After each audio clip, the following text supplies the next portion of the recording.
բանկի նախապատրաստման արտադրամասի արտադրողի Ավդալյան Լանայի։ Պարոն Ավդալյան, 4 օրը չի գործում ցեմենտի գործարան, ինչ հետևանքներ կունենա, որն է ձեր պահանջը։ Հետևանքը այն կլինի, որ մենք ունենանք ֆինանսական շատ լուրջ խնդիրներ, այս ամբողջ ժողովրդի անունից եմ ասում, հավաքվածները սաղ այդ բողոքնում են, այդ խնդիրն ունեն։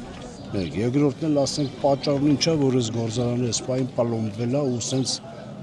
կոպիտ ասած շպրտել են մի կողմի վրա, գնացել են, ասենք թքած ունենալով այս քաղաքի ժողովուրդը, որ ստեղով ապրում։ Ուզում են պետականացնել։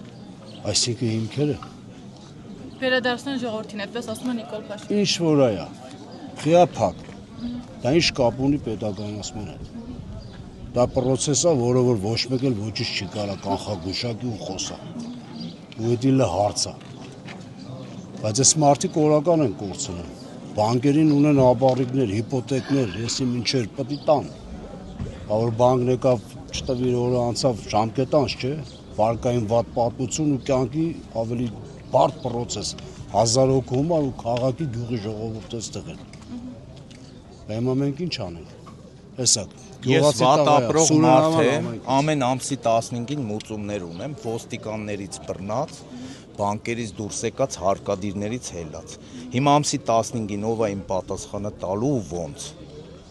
Որ չենք աշխատող ավարտ։ Խոսում էին բռնատիրական երկրից, հիմա ավելի շատ բռնատիրական է գալու եք իմ տեղը, ով է գալու իմ վարկերը մուծի, ոստիկանը մի օր ուշացնեմ իմ տունը պետականացնելու է, ով է տալու իմ տունը։ Ես դրա պատասխան, խիա դուրը փակ, թող դուրը կներեք, բացեն, աշխատողները աշխատեն, իրանք հարցերը լուծեն։ Հիմա իմ հարցը կոնկրետ ով է լուծելու, իմ հարցը։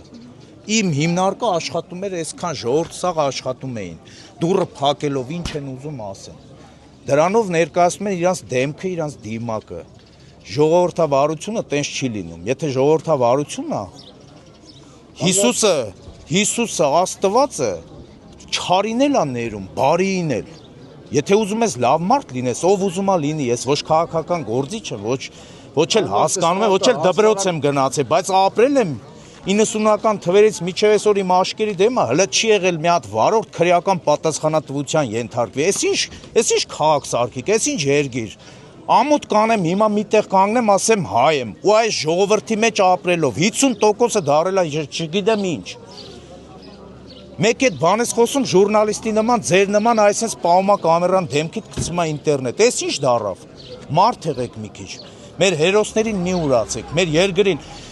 15 թվի ջարդի կնանիք, որ հիմա հելնեն գանես ժողովրդին տենան, կեթան իրանց նորից կգցեն ժայռերից։ Ամոթ է, ուղղակի ամոթ է, վերջ տվեք, սաղս էլ հայ ենք։ Ով ում համար է ապրում ստեղ, մեր հողի, մեր ջրի համար, ինձ համար կապ չունի, ով է, մարդ է։ Գագիկ Ծառուկյանի շալվարը տանես գցես, այդ տվյալ մարդկանց բալկոնի դեմը 10 օր տնից դուրս չեն գա, ամոթ չեն անեմ։ Մասկով մարդ ես, մտել ես տունը, մի քիչ կարգին կարելի է մարդկանց հետ, մեծ մարդ է։ Ի վերջո, ես վրդոված եմ մեր բոլոր ոստիկանական կազմի վրա, մարդ եղեք, դուք էլ կնիկ երեխա, մեր հեր, գերեզման ունեք, չի կարելի, ուղղակի չի կարելի, ինձ էլ ներող կլնեք, եթե որևէցե մեկին էլ վիրավորել եմ, Աստված թող ինձ ների, Մարգարյան Կարեն Ժորայի, Սուրեն Ավանից եմ, Արցախի փողոց 50 շենք, դռոպ 3, եթե կա մեկ ուզում է ինձ տենա, խնդրեմ, ես ոտաբոբիկ ֆռացող մարդ եմ, ոչ մեկից է չեմ վախում, իմ մահից է չեմ վախում։ Ստեղ խնդիրը այն է, որ մեզ ոչ մեկ չի բարեհաճում ասի ստեղի, ասենք այս փակման պրոցեսը ինչքան է տևելու խի է։ Իսկ ում եք դիմել։ Ասենք մեր տնօրենը ամեն ինչ էլ իրա զեկել է մեզի, ասել է, խնդրեմ եկել է։